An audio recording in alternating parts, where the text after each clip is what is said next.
Luhut Timur perlu kami laporkan bahwa testing masif, ya bukan masalah testing masif itu dilakukan di sana untuk bekerja di Vale, Pak.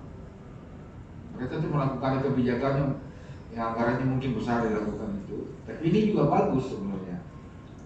Artinya dengan penampakan jumlah positif di awal ini itu bisa menjaga kita ke depan, ke depan.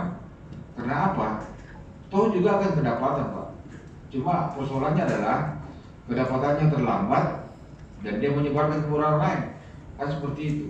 Nah memang sekarang menjadi tindak lanjut terhadap apa yang harus kita lakukan dengan jumlah RT ini yang sudah 1 adalah 3 seperti Bapak Gubernur sampaikan, yang istilahnya tersurat. Jadi ada testing masif, tracing kontak dan edukasi, Pak Haidar.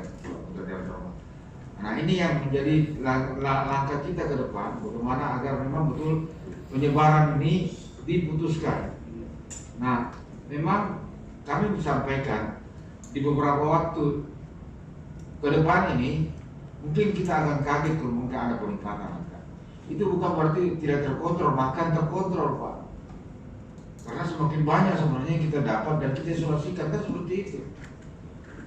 Apalagi memang di perbatasan-perbatasan ini imported case itu kita sudah mulai batasi karena kita tahu sendiri bahwa perpindahan orang ini betul-betul selektif sekali karena harus ada pemeriksaan. Sehingga nanti tentu yang terjadi cuma local transmission. Local transmission kita sudah tangkap ini orang yang PDP, ODP diisolasikan, maka yang terjadi orang sehat di luar ini aman gitu. 14 hari kemudian ODP, PDP di dalam ini selesai, dia negatif, dia keluar. Nah tapi ini butuh waktu dan yang penting sekali adalah bagaimana dengan cepat kita menangkap. Jadi ini perlu kami sampaikan bahwa kalau di beberapa hari ke depan ada peningkatan, itu juga karena dalam rangka salah satu program adalah testing masif. Kita akan melakukan testing masif, bahkan di Unhas seluruh dosen ya, nanti di Unhas itu permintaan direktur juga melakukan rapid masif di sana, kita akan lakukan itu.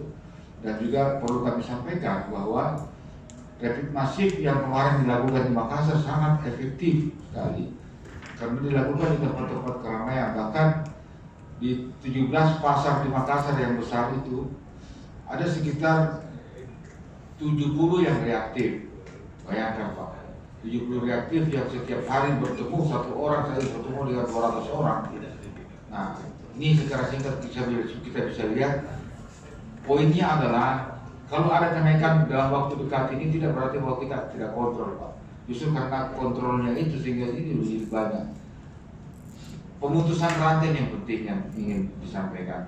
Makasih Bapak Dewan Terhormat Pak Haidar.